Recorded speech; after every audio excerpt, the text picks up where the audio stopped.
हाय नमस्कार, मैं हूं आपका दोस्त Pratap. Welcome to my channel Pratap blogs. मैं हूं अभी ओमान मस्कट सिटी में।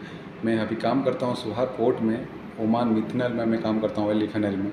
और ऑयल रिफाइनरी के ऊपर मैं एक वीडियो लेके आ चुका हूं। जो भी मेरा भाई लोग ऑयल रिफाइनरी से बिलोंग करते हैं, जो मैकेनिकल लाइन में काम करते हैं, उन लोगों के लिए बहुत फ़ायदेमंद वीडियो होने वाला है।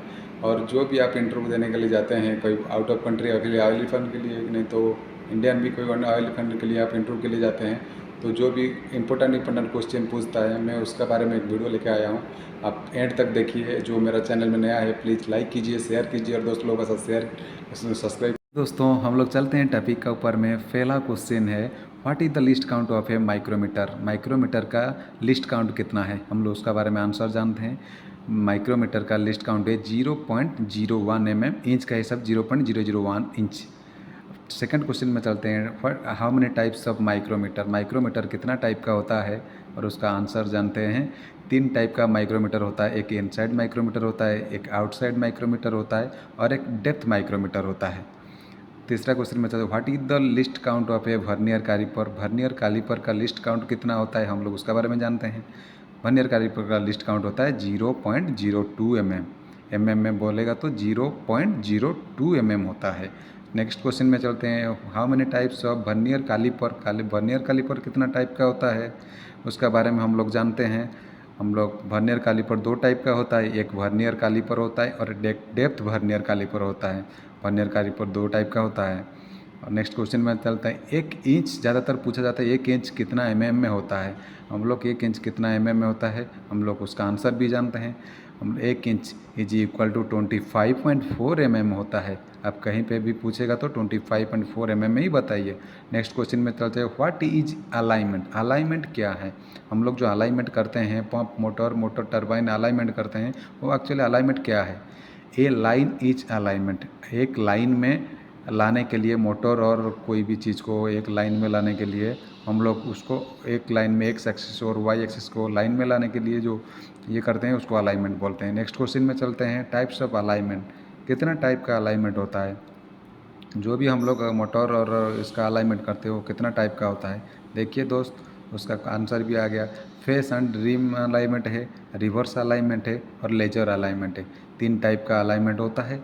एक फेस और रिम अलाइनमेंट होता है और एक रिवर्स अलाइनमेंट होता है और एक लेजर अलाइनमेंट होता है। आप लोग तो ठीक। नेक्स्ट क्वेश्चन में चलते हैं, 8वां question, how many types of bearing. Bearing कितना टाइप का होते हैं।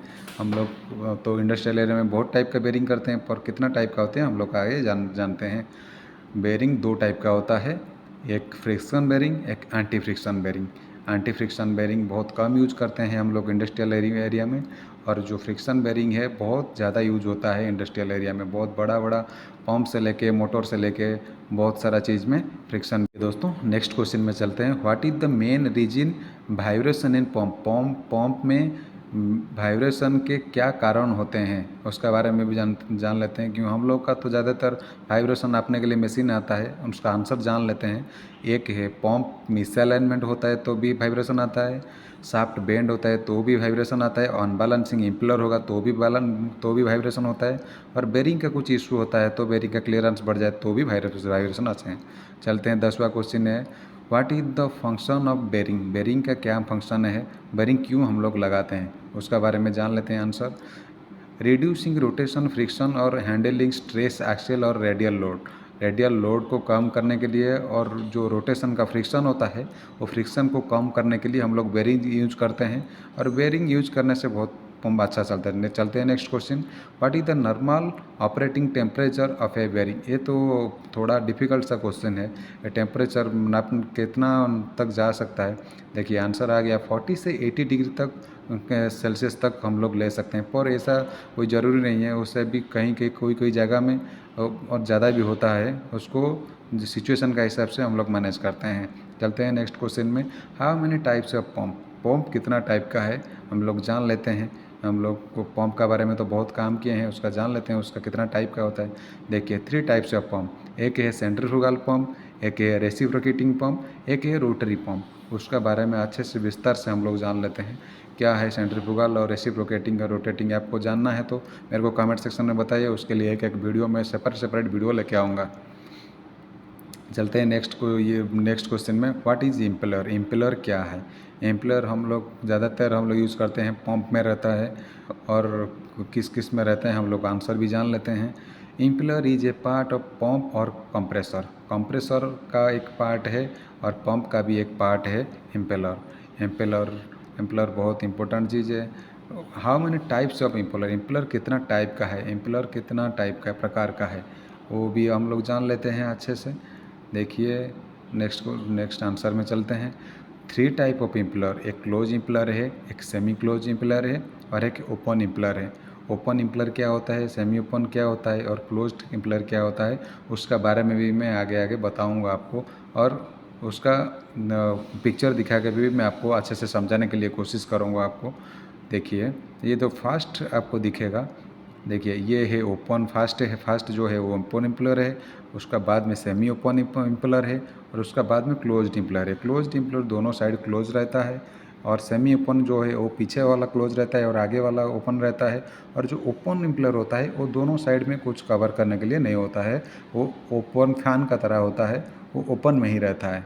उसको इसीलिए ओपन, उसके लिए ओपन ही बोलते हैं। सबसे ज़्यादा क्लोज्ड इम्पेलर को हम लोग इंडस्ट्रियल एरिया में यूज़ करते हैं। चलते हैं नेक्स्ट क्वेश्चन में। What is wear ring?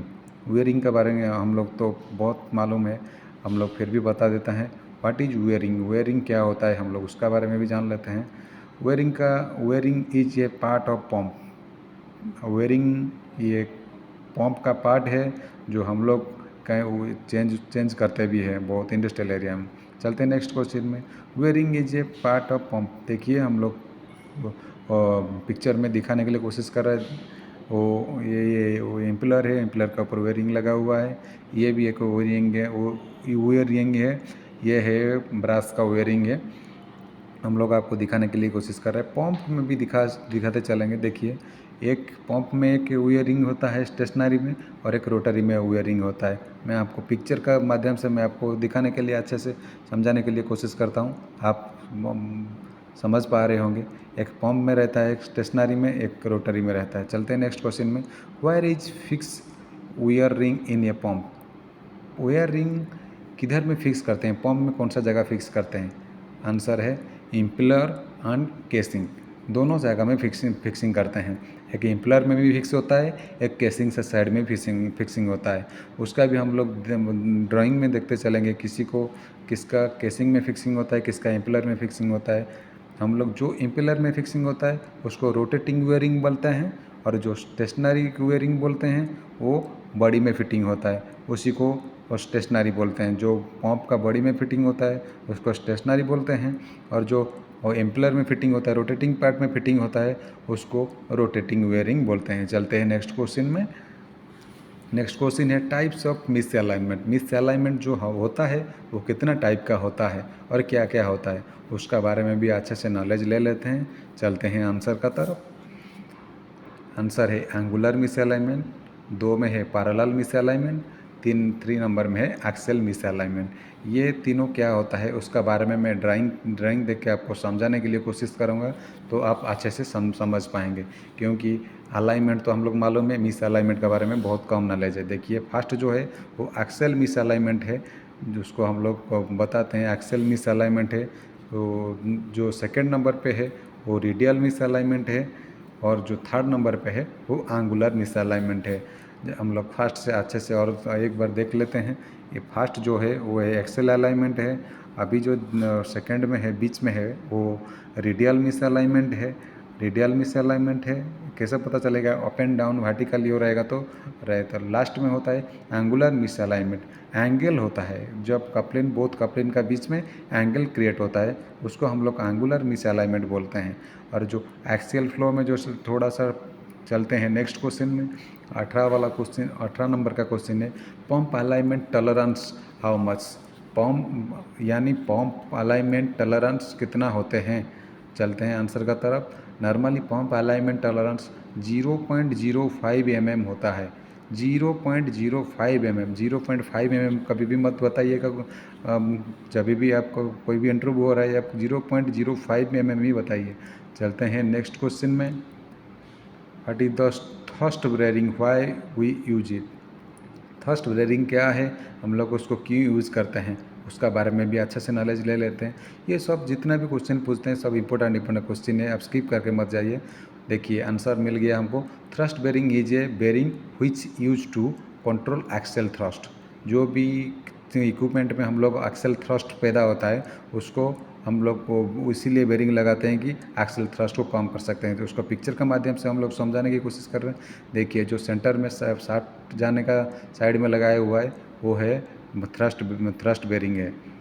देखिए धन्यवाद वीडियो के साथ में लास्ट तक रुकने के लिए।